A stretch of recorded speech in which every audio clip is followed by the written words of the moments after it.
the 13th of February 1258, rates as one of the darkest days in human history.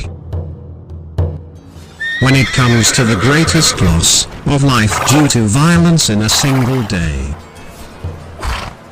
After a 12-day siege, Hulagu Khan's Mongol army finally reached Baghdad on this day. The army massacred a large number of the city's inhabitants, who numbered around 1 million. The Islamic Golden Age came to an abrupt end as a result of this heinous deed. Baghdad was not just the hub of the Islamic world in the 13th century. It was also unquestionably one of the greatest cities in history. It had served as the seat of government for the Abbasid Caliphate, an Islamic state that dominated most of North Africa and the Middle East since 751 AD. The Abbasid Caliphs ruled over what was arguably the greatest empire of learning and scholarship the world had ever seen. Despite their political power having declined in the years before that fatal day in 1258, the physical center of this cultural empire was Baghdad. It was home to the renowned House of Wisdom, a sizable educational complex where a huge number of experts, both Islamic and non-Islamic, toiled to transmit the wisdom and knowledge of the entire globe. It had served as the seat of government for the Abbasid Caliphate, an Islamic state that dominated most of North Africa and the Middle East since 751 AD. The Abbasid Caliphs ruled over what was arguably the greatest empire of learning and scholarship the world had ever seen. Despite their political power having declined in the years before that fatal day in 1258, the physical center of this cultural empire was Baghdad. It was home to the renowned House of Wisdom, a sizable educational complex where a huge number of experts, both Islamic and non-Islamic, toiled to transmit the wisdom and knowledge of the entire globe. The Mongol army then started moving in the direction of Baghdad. Hulagu, the military leader of the Mongols, gave Caliph Al-Mustasim Billah, the ruler of Baghdad, the option to hand up his city to the Mongols without a fight.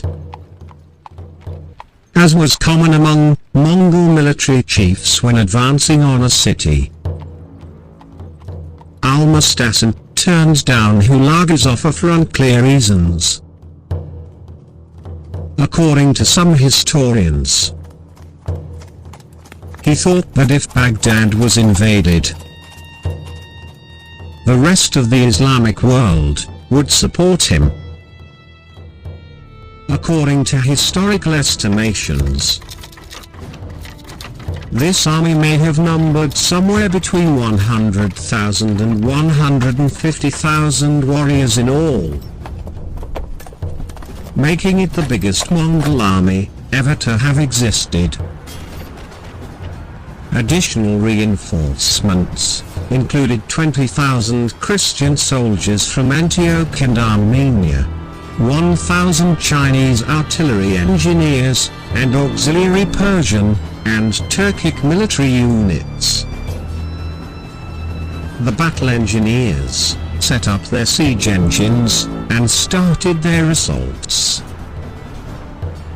On the walls, as Hulagu's army launched their siege of Baghdad on January 29, 1258. The majority of the city's fortifications had been destroyed by February 5th. It was clear that the city would soon fall to the Mongols. Al-Musta'sim made an effort to talk to Hulagu, but his envoys were just slaughtered. A further 3,000 Baghdadi nobles sought to meet Hulagu to discuss conditions of surrender, but he also had them executed. Hulagu had already decided how this siege would end. There was only one possible outcome. Although forces from the Mongol Empire finally reached the city on February 13th after the city's formal capitulation on February 10th. One of the world's deadliest days ever started out in this manner. 1 million people lived in the city, and none were permitted to flee. The only ones who were spared were the Nestorian Christians in Baghdad. He permitted them to survive, since Hulagu's mother was a Nestorian. The remaining people were slaughtered by the Mongol soldiers, who also killed adults, infants, and children. They took as slaves those they did not murder. Al-Musta'sim was taken prisoner and had to witness all these dreadful mass murders, as well as the heinous destruction of what was unquestionably one of the most stunning cities on earth. Palaces, mosques, churches, hospitals, and the 36 public libraries in the city were destroyed or set on fire. The House of Wisdom, which contained centuries worth of information from all human cultures, was destroyed. The house's library, which at the time was arguably the largest in the world, was also destroyed. The Tigris River is reported to have turned black from the ink after the books were torn apart and dumped into it. The Tigris was overflowing with dead bodies, in addition to ruined literature. When the Mongols entered the city, the absolute lowest estimates claim that 90,000 people were slaughtered. Higher estimates vary from the hundreds of thousands to as many as 1 million.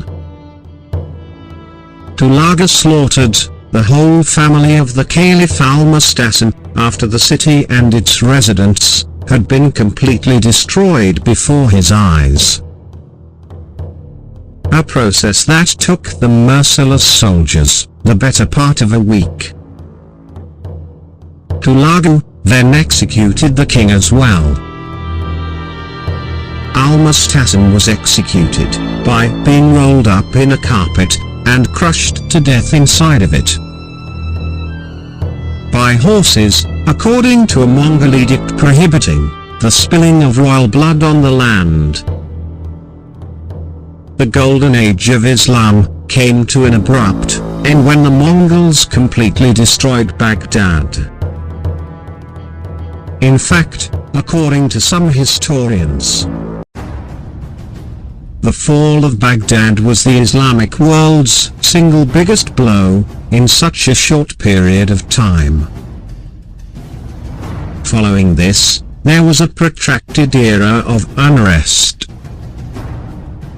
and deterioration in the Muslim world. Unquestionably, February 13, 1258, was one of the bloodiest, most violent, most devastating days in recorded human history.